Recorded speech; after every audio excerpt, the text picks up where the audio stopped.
What's going on, Jets fans? Welcome back to another video, and today we're going to be talking about some very interesting news that I didn't really expect to happen regarding this team in particular. We all know and saw the giant waiver wire kind of, exclusive big thing that happened yesterday, and all these teams sending pretty good, experienced NHL veterans, some who they've just recently signed, onto the waivers for anyone to claim, and it was very interesting. Headlines, guys like Tyler Johnson, Corey Perry, Michael Frolik, even Matthew Perreault on the Winnipeg Jets, and that was a big surprise for me. I did not expect the Jets to waive Matthew Perreault, but when I read into the situation, it made a lot of sense.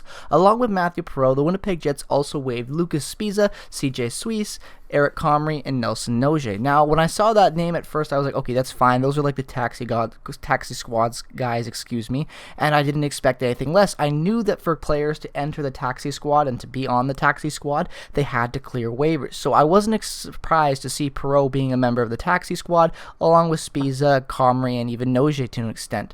But what very, very much surprised me was the fact that defenseman Luca Sbisa and Eric Comrie have both been claimed by two different teams. Comrie being claimed by the New Jersey Devils and Sbisa being claimed by the Nashville Predators. Now, this is very, very interesting in my opinion, because overall, Comrie, who's 25 years old, has had an 0-2 record in 3 games with Detroit last year, posting an .894 save percentage and a 4.28 goals against average.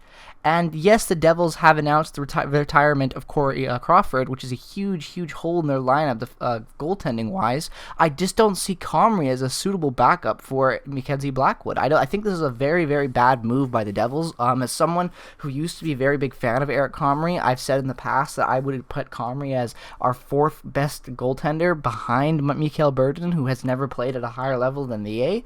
I don't think Comrie's a good backup goaltender even in the AHL anymore at this point, let alone the NHL, so I don't understand this move very well by New Jersey. They're just, in my opinion, better goaltenders you could have went out and signed, even unexperienced goaltenders who are in raw potential, kind of what Vegas had to do when they had all their issues in their first season with goaltending. This is just a really weird move, in my opinion, from both, especially from the Devils' side of this move. I don't really understand it. Nashville's side with Sbisa, I can understand.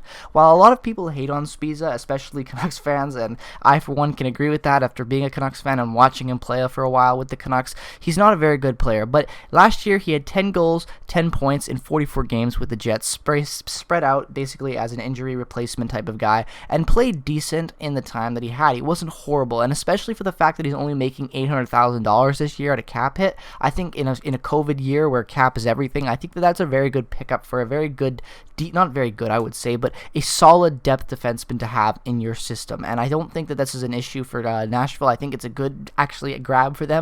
I was a little happy that we kept Sbisa around only because he is good depth, and you can never have too much depth in the NHL. We've seen that with countless teams throughout the years where injuries have just plagued them throughout the season in every area of the ice, and they need good depth guys to fill that role of try to compete still and win games. And I think that although the Winnipeg Jets have a decent and improved defense moving forward from last season, I do think Sbisa would have added a little bit more experience and depth to that bottom, sub kind of core for the press box, due to the fact that a lot of the Jets heavily are going to be relying on this year are rookies and a lot of unexperienced as well. Same with Neil Pionk, trying to see what he can do again, hoping Josh Morrissey can have a bounce back year, trying to see development within Tucker Pullman some more. There's just a lot of questions around that defense, so I would have been happier to see Sbisa be kept around for depth, but what can you do? It's just the way that the game works. But overall, a very, very interesting news day for the Winnipeg Jets. To see Matthew Perreault go on waivers wasn't a surprise. I didn't expect the team to claim him, mostly due to the fact that he's making $4 million, so I did not think that was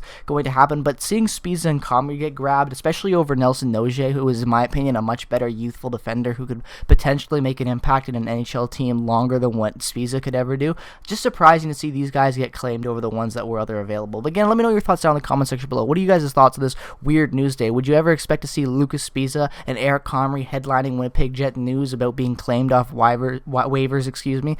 Very interesting day. Let me know your thoughts down in the comment section below. If you're a fan of hockey, regardless of what team you root for, definitely consider dropping a subscription, as we are on that way to 500 subscribers, and I would appreciate and do appreciate all the support you guys give the channel. It means the world to me. If you haven't already, turn on notifications as well. Peace out, Jets fans. Peace, love, and positivity. I'll see you in the next video. Bye-bye. Go Jets, go.